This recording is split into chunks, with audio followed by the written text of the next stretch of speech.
Hello and welcome to Economic Forum, a program where we discuss various issues affecting our economy in Zimbabwe. This could be issues to do with manufacturing, the industry itself, as well as agriculture, mining, religion, sport and everything. As long as there is an economic aspect that we want to discuss, we bring guests to Economic Forum. My name is John Masubu. And today we have our guest here who is Vimbai Kadenge Chikwenere. What's very interesting about you, Vimbai, is that you work in an island called St. Helena, off the coast of Africa, and you are the deputy, a chief auditor in that country. And that's human capital from Zimbabwe going to faraway places. Welcome to Economic Forum. Thank you very much, John. I am honored to be here. Yes. Tell us about yourself, because that inspires many. The fact that you are a Zimbabwean, you are a chartered accountant, trained in Zimbabwe, educated in Zimbabwe, but there you find yourself on that island, which many would remember in their geography or their content lessons, putting a dot there and naming that island way back in Standard 6 and so forth. But we have a Zimbabwean there. Who is Vimbai Kadenge Chikwenere, and how do you find yourself at St. Helena?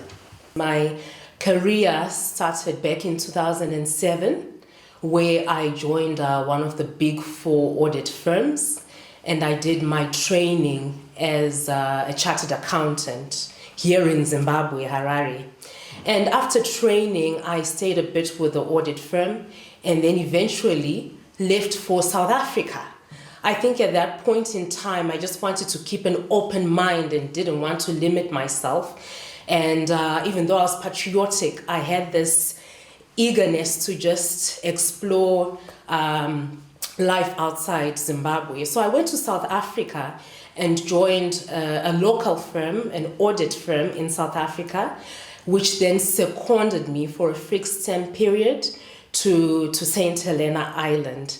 And I remember after they told me that I'll be going to St. Helena Island, I wasn't that much well versed with where St. Helena was. So I started doing my research and all. And just before leaving for St. Helena Island, I remember just sharing that I'll be going to this island. And at that point, there was no airport. And the only way there was by a 5-night ship cruise to St. Helena. So being adventurous, I wasn't scared, but I actually took it as an opportunity to just explore more of the world. So I went to St. Helena Island, and after a number of some short-term contracts, I then got something more permanent, and I was always ambitious. So I started off as a supervisor and rose through the ranks, and now I'm the deputy chief auditor. But it was all the mentorship that I got and the support. So that's where I landed eventually. Quite inspiring, Vimbai, what you've just been telling us, and the fact that St. Helena is also very significant historically. That's where the French general Napoleon Bonaparte was exiled for many years. And tell us about that and how it is benefiting this place, because we're talking Economic Forum here so that we understand how this island survives.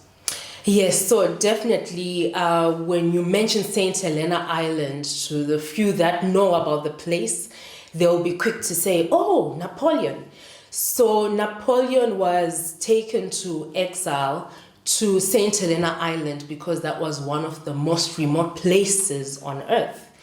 And because it's surrounded by sea, they said, okay, he's not going to escape here.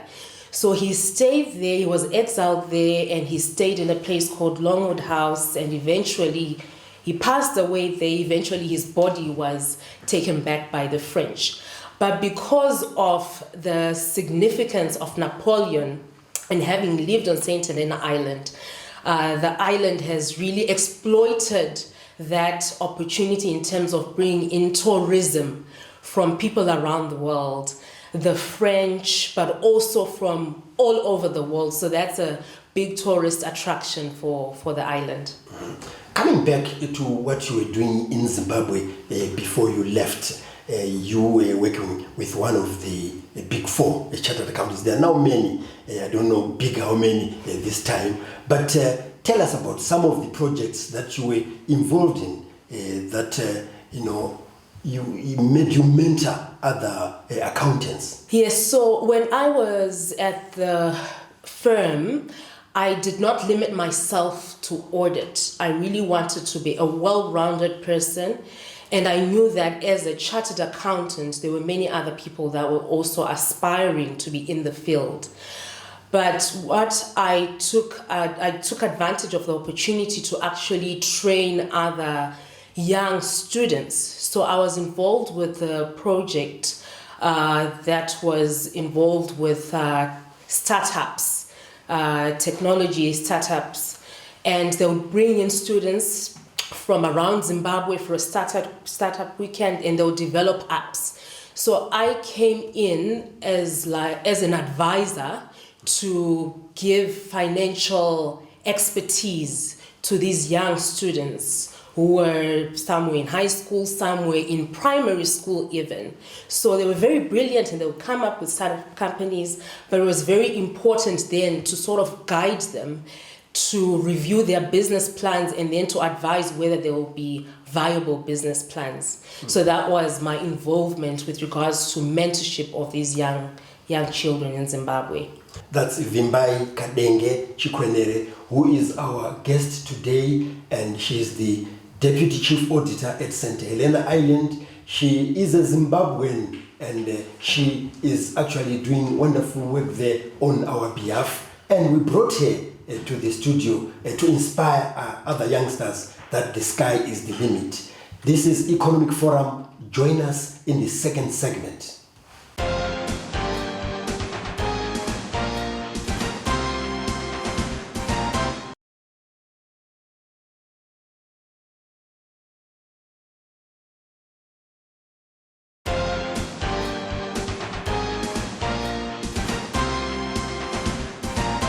We are in the second segment of Economic Forum, where today our guest is Vimbai Kadenge Chikwenere, who is a chartered accountant but working as the Deputy Chief Auditor in the island of St. Helena or St. Helena Island. Vimbai, you talked about the mentorship program that you were involved with when you were still in Zimbabwe, training as a chartered accountant and even working there.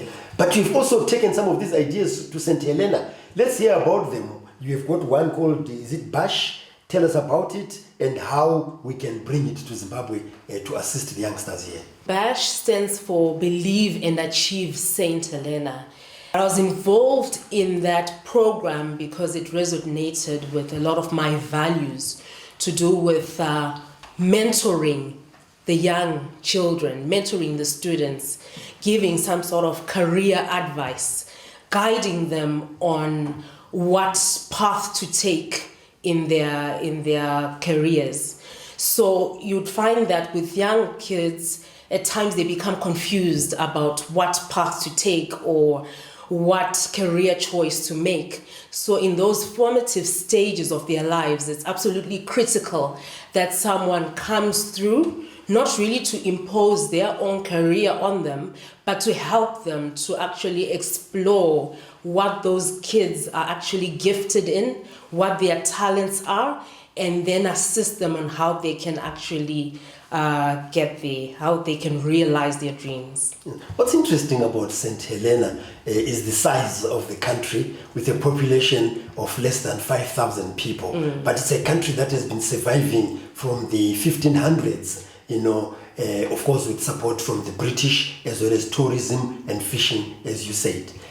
A little bit about the educational system, because we are way ahead, but there's something to learn from their perseverance. It is very interesting that you can be in a place where there are only 3 primary schools and only 1 high school. And that shocks a lot of people when I share that information. But if you put it into perspective, this is just over 4,000 people that live there. So it's a very small number of students as well. But what they have encouraged, what they continue to encourage, is for the students, when they have finished their high school, is to then go to university, because there is no university on the island. So the students that are ambitious will have to go off island to actually to further their educational studies. So I think for Zimbabwe, where you have so many schools, so many universities, tertiary education opportunities are very many and accessible locally, I think it's one thing that Zimbabweans should continue to appreciate and take advantage of, that we actually have these accessibility, ease of access to education. So on St. Helena Island, there's also what they call a community college, which then assists with correspondence. So they've tried to encourage people to then access education that way. Let's hear about the work that you do as the Deputy Chief Auditor and how that work contributes to the economic well-being of where you are working, and also how generally that kind of work contributes to economies of countries. Yes, so currently as the Deputy Chief Auditor of St. Helena, my role is actually to manage the operations of the office, but particularly in terms of performing what we call financial audits. So we audit the financial statements of the government and also of other state-owned entities. We also perform value for money audits. Some people call them performance audits for the government. And why that work is particularly important is that you have individuals, companies paying taxes, right? When you go to the store, you purchase goods and services, you pay taxes. When you are employed, you pay taxes. So taxes form part of the public purse, and together with financial aid that can be given by other governments or multilateral institutions. It is therefore very important that public funds are utilized for the purposes that they are supposed to, and that is for the provision of public services. So my role is actually to ensure that those finances are used for that purpose. But also with my background in the private sector, it's important that audits are performed because investors' money would be in those organizations, and you don't want investors to be losing their funds. You don't want companies to be collapsing and people losing their jobs. You don't want pension funds to be lost. People want to get the benefit of their hard-earned money. So that is the importance of the auditor's role. And how are audits taken? Are they taken seriously, or it's like a phase? The Auditor General, brings out the report for the previous year, is discussed, and that's the end of the story. When we finish our audits, we prepare reports, and a very critical aspect included in those reports are our recommendations. So we raise recommendations that vary. They can be to do with corporate governance or the internal control environment or the use of funds themselves. So we raise very important recommendations that directly affect either the government or the organization being audited. It then becomes important that the audited entity reviews these recommendations and a dialogue is had, and then those recommendations are implemented. So it's not just to say they should be implemented, but there should be some discussion to say, okay, if a recommendation cannot be implemented, what are the reasons? What is a more practical way of actually achieving the objective that would have been set?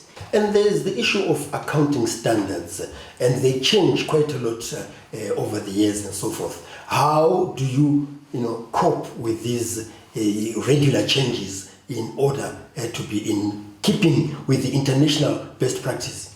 As a chartered accountant, you would appreciate that a lot of time would have been spent in terms of understanding the standards.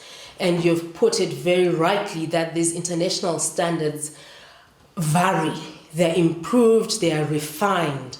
So when we're talking about international standards, the important thing there is to realize that it's important for whether governments or in the private sector that they measure up to an international standard where certain parameters can be measured and compared with other governments.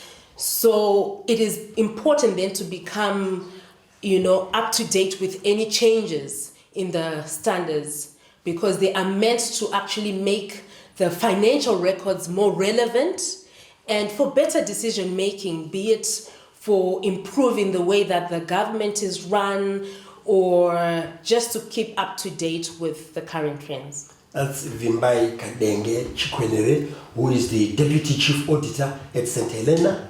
As a Zimbabwean, she has also come to share her profile as well as her work. So join us in the third and final segment of Economic Forum.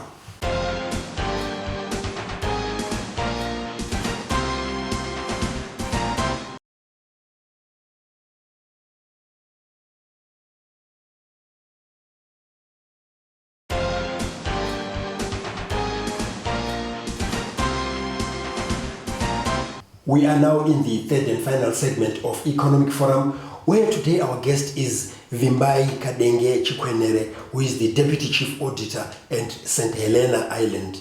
Vimbai, let's now focus about transparency and accountability, or public accountability after audits have been carried out and reported on and discussed. But we still find the same things happening year and year again.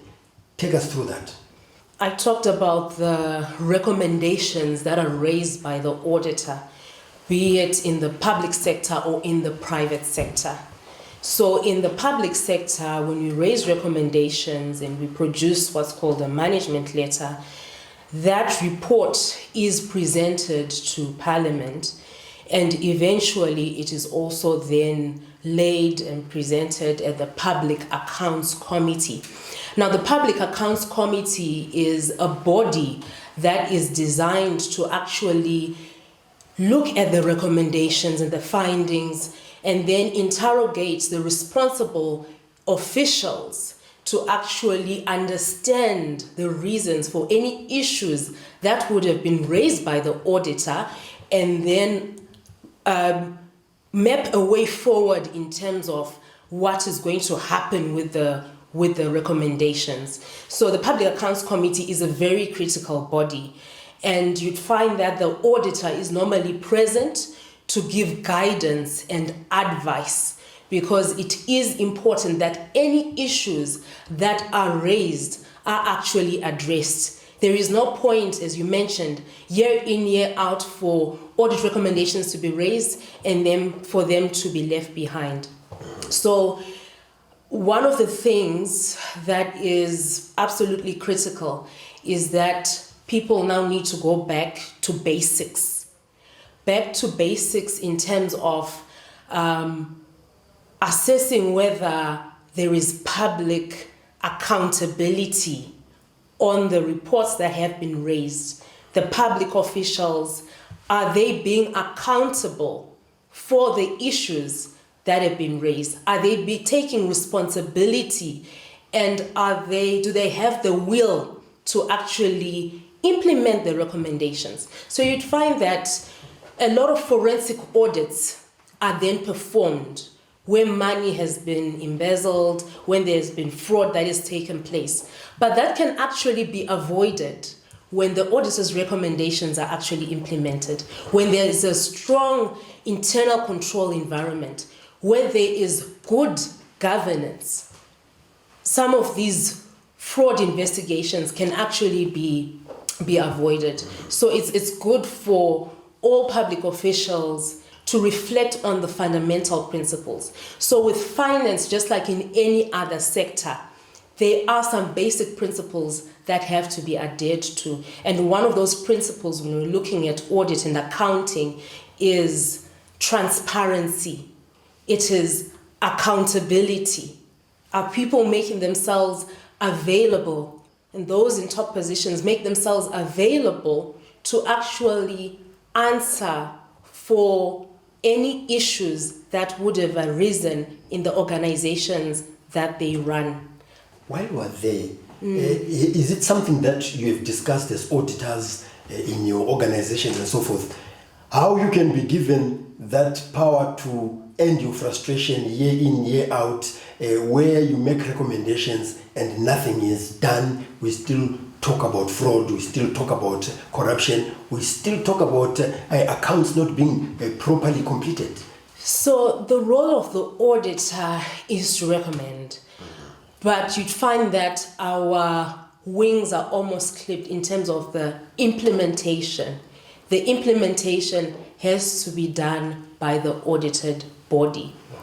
You do find that a lot of the supreme audit institutions are, being the Auditor General's offices, are normally part of the international organization for supreme audit institutions. That supreme organization does assist in terms of creating a platform where the different supreme audit institutions can discuss various ways of how these recommendations can actually be implemented. But at the end of the day, it's really up to the audited entity to actually implement. One other important thing about accounting is that those accounting officers, those who handle accounts from government ministries, parastatals, and so forth, how literate are they in doing their work, their accounting work, their financial work, so that eases the burden on you auditors, because the work will be done by people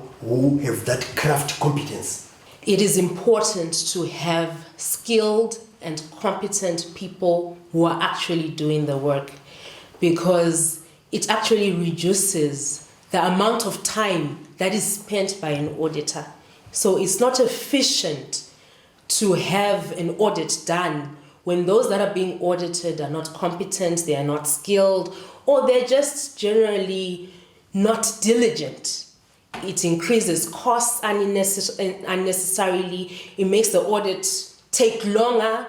The audit fees becomes higher. So these are avoidable costs. I think generally as citizens or as workers, we should have this work ethic where we just do our work diligently. And integrity also forms a very big part in that. If a person does their work honestly and they do their work diligently, it does save a lot of costs. It's good for the economy. Very great advice that you have given. Did you have an opportunity of actually meeting Mrs. Mildred Chiri, who is the Zimbabwean Auditor General, just as a matter of courtesy? Oh yes, I've done so twice now, and yes, we've had very interactive discussions in terms of just looking at best practice of how the Auditor General's offices can be run according to international standards. Well, I'd like to thank you very much, Vimbai, for coming to Economic Forum to talk about the best practice, as well as how we've risen to be the Deputy Chief Auditor at St. Helena. That's our guest for today, and if you would like to get in touch with us, you can do so on the numbers that are showing on your screen. You can also engage with us on the social media platforms that you are also seeing on the screen. If you miss some of the episodes of Economic Forum, you can actually view them on our YouTube channel, which is Economic Forum Zimbabwe. So on behalf of our guest, Vimbai Kadenge Chikwenere, who is the Deputy Chief Auditor at St. Helena, she's a chartered accountant by profession, and on behalf of the production crew, this is John Masuku.